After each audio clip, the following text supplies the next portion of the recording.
আল্লাহর বিধান যতক্ষণ চলবে না, এই দুনিয়ার যত বিধানই চলো, কখনো দুনিয়া শান্তি আসবে না।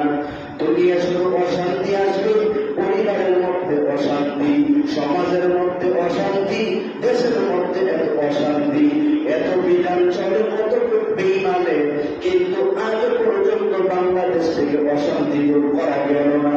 সুরদানা বন্ধ হয় না।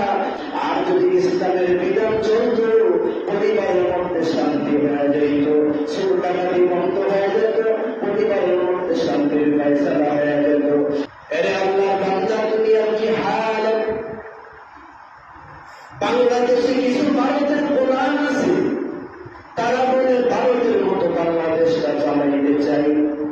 আবার কিছু পশ্চিমা আমেরিকার কিছু গোলাম আছে, তারা বলে আমরা বাংলাদেশের মধ্যে আমেরিকার এজেন্ডা বাস্তবায়ন করতে চাই।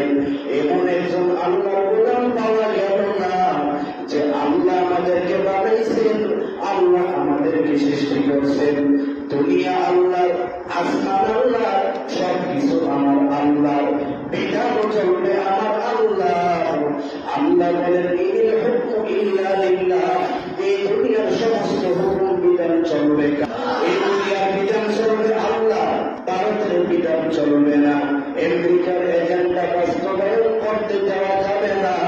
জমিন যেহেতু আল্লাহর বিধান চলবে আমার আল্লাহ, আল্লাহর বিধান যতক্ষণ চলবে না, এই দুনিয়ার যত বিধানই চলো, কখনো দুনিয়া শান্তি আসবে না।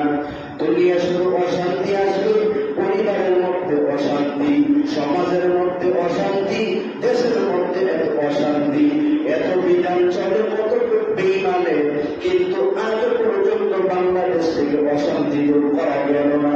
সুরদানা বন্ধ হয় না। আর যদি ইসলামের বিধান চলত, পরিবারের মধ্যে শান্তি হয়ে যেত, সুরদানাটি বন্ধ হয়ে যেত, পরিবারের মধ্যে শান্তির ফয়সালা হয়ে যেত। কারণ ইসলাম বলে যে চুরি করবে তার হাত কেটে দাও, যে জিনা করবে তাকে রজম করো যদি বিবাহিত হয়। এর আল্লাহর বান্দা, ইসলামের বিধান চলে না, যার কারণে এত অশান্তি। যদি ইসলামের বিধান চলে, তাহলে দেশ এমনি শান্তি হয়ে যাবে। আল্লাহর গোলাম, দুনিয়া আমরা কয়েকদিনের জন্য আসছি, কোন সময় যেন মৃত্যুর সময় চলে আসে।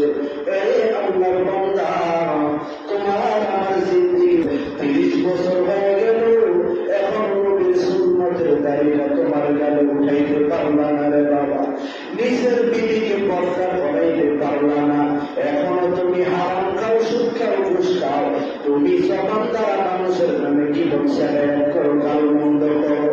এর আল্লাহর বান্দা, তুমি মানুষের মনে কষ্ট দাও।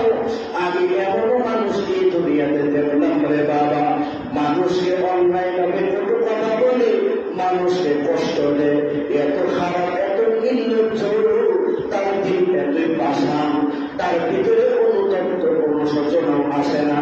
আমি আমার কথাই বলি, আল্লাহ আমাকে বুঝতে দেওয়ার পর থেকে আমার হাত দ্বারা, পা দ্বারা, আমার জবান দ্বারা কোনটাই সমাজে কেউ কষ্ট পায়, আমি সাথে সাথে তার কাছে অনুতপ্ত হওয়ার চেষ্টা করি। কিন্তু বাংলাদেশে এমন কিছু মানুষ আছে, তারা দিন দিন মানুষের মনে কষ্ট দেয়, জুলুম করে, তাদের ভিতরে কোনো অনুতপ্ত নাই। অথচ মানুষ আল্লাহ সৃষ্টি করে আশরাফুল মাখলুক, তাদের সবচেয়ে দামি। বাংলাদেশের কিছু মুসলমান প্রথমভাবে যে মানুষকে, যাদের ভিতরে